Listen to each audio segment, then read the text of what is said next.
Welcome to Module 5, Lesson 2. Our I can statement is, I can break apart a two-digit factor to multiply a two-digit factor by a one-digit factor. Okay, we're going to think about, this is very similar to what we did in the lesson in Module 4 about mental math strategies. We are going to be breaking apart factors in order to multiply. So we're going to be using that distributive property to help us multiply larger numbers. Okay, so let's take a look at number 1. Willow is working through some math homework. She comes to 7 times 13 equals blank. How can she use an area model to help her find the product? How can you draw a rectangle on the grid to show 7 times 13?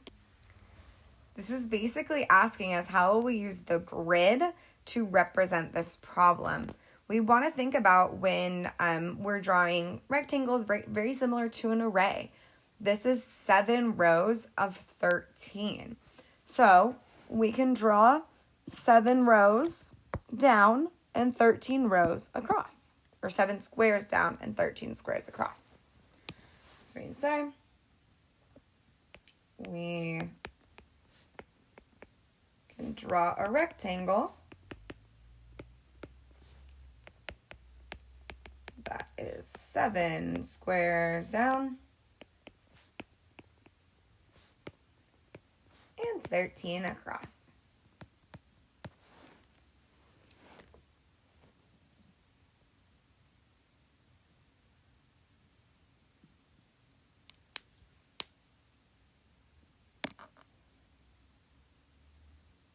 Okay, I'm going to go ahead and draw that rectangle before I do this next step here.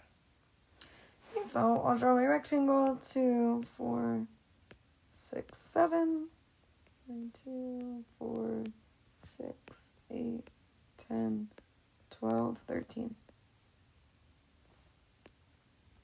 Okay, there's my 7 by 13 rectangle.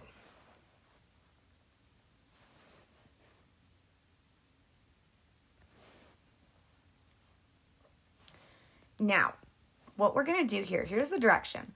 Draw and label the rectangle as a combination of 2 smaller rectangles. Now, here's what we need to do. First, think of a sum for 13. I like to think about 13 in expanded form. 13 is equal to 10 and 3. I know I can use 10 and 3 to find products, using them as factors with 7. So now what I'm going to do is break apart this rectangle to show one rectangle that's 7 by 10 and the other one will be 7 by 3. Okay, so I'm just going to go 10 and I'm leaving 3 here. So here is my 10 and here is my 3.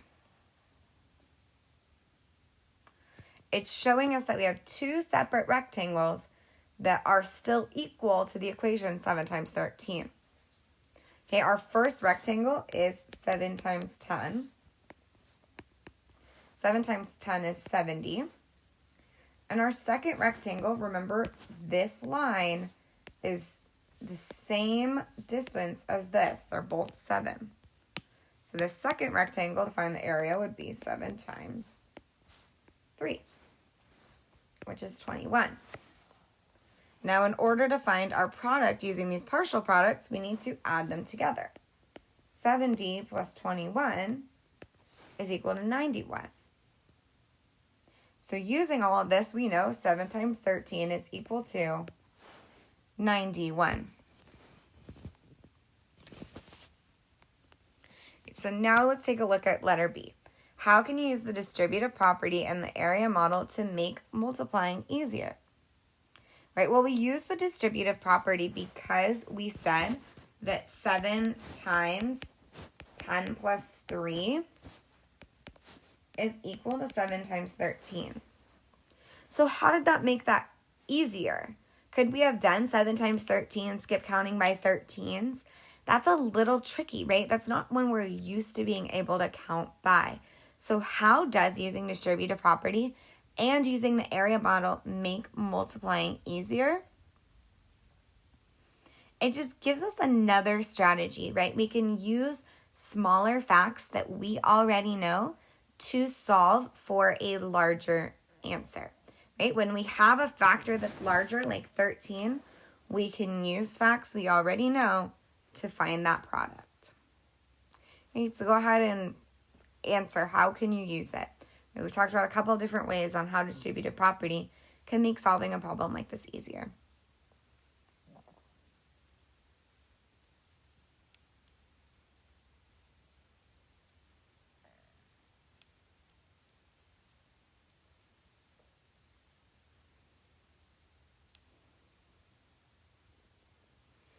And then finally, letter C asks us, how can you find the product?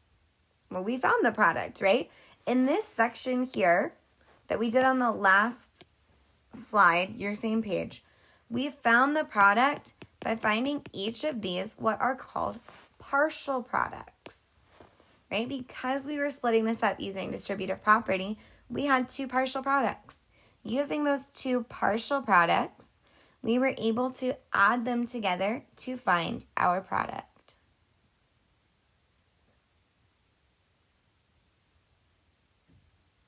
Okay, let's go ahead and take a look at the next problem. The next problem on Willow's homework sheet is 3 times 19 equals blank. How can you use base 10 blocks to show 3 times 19? All right, it's asking us to use those blocks as a concrete model. So 19, right? 1, 2, 3, 4, 5, 6, 7, 8, 9. Dots keep disappearing. There we go. All right, then we have another group of 10. 9 more ones, another group of 10. And 9 more ones. So here's our picture, right? 3 groups of 19. So now letter A will ask us, how can we use distributive property? Well, I want you to think about these 10s and 1s separately. This, if I were to put a box around it, what's my equation here? 3 times 10. If I were to put a box around this picture, my equation would be 3 times 9. Right? So I'm still finding a partial product here of 3 times 10 and a partial product of 3 times 9. So we can use 10s and 1s, right? Distributive property to break apart. We can break them apart.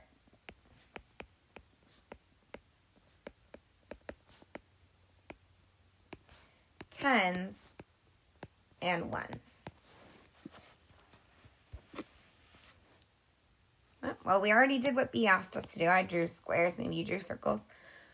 We can draw a circle around the 10s and a circle around the 1s and write the numbers to solve. So here are those equations, right? When we took distributive property, we said this was equal to 3 times 10 plus 9, right? That 110. So 3 times, and here, make sure you're paying attention, it says 110 and 3 times 9 ones. This is equal to 3 times 10. There's the equation we labeled. This is still equal to 3 times 9. 3 times 10 is 30. 3 times 9 is 27. Therefore, 3 times 19 must be 57. Okay, go ahead and pause the video and complete the check understanding. Press play when you're ready to check your work. All right, so we have 2 products here. 4 times 14 is equal to 56. They used base 10 blocks, but I wanted to show you how this would also look at an area model, right? Here's my groups of 10. We broke up 14 into 10 and 4. Each of these 10s, there's 4 groups of, and each of these 4 ones, there's 4 groups of. So you have 2 partial products of 40 and 16. 40 plus 16 is 56. Number 2 asked us to draw an area model. We break 10 apart by place value. So in expanded form, that's 10 plus 1. We're multiplying both those by 3. So we have 3 times 10 and 3 times 1. 30 and 3 are our partial products, making 33 our total product.